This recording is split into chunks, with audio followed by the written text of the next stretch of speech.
Hi everyone! Crowdfunding market in Brazil is what we're talking about today. In 2017, the Brazilian Securities and Exchange Commission introduced the first Brazilian crowdfunding regulations. The new regulation allowed businesses to raise 5 million Brazilian reals, which is an equivalent of around $900,000 today. The authorities wanted to facilitate the growth of the economy and believed that Fintechs and alternative finance platforms could bring positive changes to the underperforming financial market.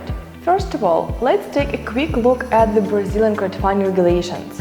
Startups can raise up to 5 million Brazilian reals within 180 days, and if you want to have a second offering, you have to wait for 120 days after the previous campaign closing date.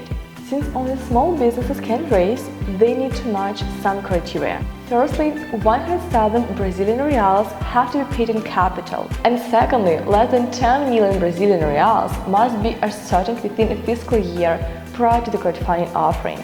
Startups that raise capital need to consider the advertising restrictions. Both accredited and retail investors can take part in the offering, but with different limits. You can learn about them in more detail by reading our article, the link in the description. Unlike in other countries where the refund is possible within 48 hours, in Brazil, investors can request a refund within 7 days. There are many crowdfunding platforms in Brazil that focus on different industry segments and asset classes, including startups, real estate, green energy, agriculture, and many more. Plata is a Brazilian equity crowdfunding platform for startups with deal sizes of around 250 to 550,000 Brazilian reals, according to the listed projects in the portfolio. Plata focuses on both accredited and non-accredited investors, allowing them to enter the alternative investment market with ease. Organismo seems to be a new equity crowdfunding platform for agriculture project financing. PrimeCap focuses both on startups and real estate crowdfunding in Brazil, which could make it a competitive market player. At this point, there aren't any listed projects on the website. PrimeCap says it has a rigorous selection process and only Brazilian companies under 10 million Brazilian reals can raise capital. Okay, how can you start a crowdfunding business in Brazil?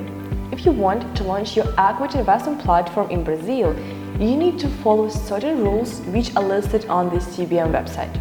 As always, there are several requirements regarding legal, business, and technology aspects. Here's something you need to do. Firstly, sign the application for the authorization and have a legal formal copy of your crowdfunding platform operations. Remember to prepare financial statements in accordance with the regulations and to have an opinion about your platform of an independent technology auditor. After that, you have to provide identification documents of partners and platform administrators, as well as proof of residence for administrators. You'll also have to provide a written confirmation from partners and administrators that within the last 5 years they didn't have troubles with CBM, that they understand the money laundering rules, ethics, etc. Don't forget to have a draft of terms of risk required in accordance with Article 19, Clause 4, and provide a draft of the didactic material in accordance with Article 25.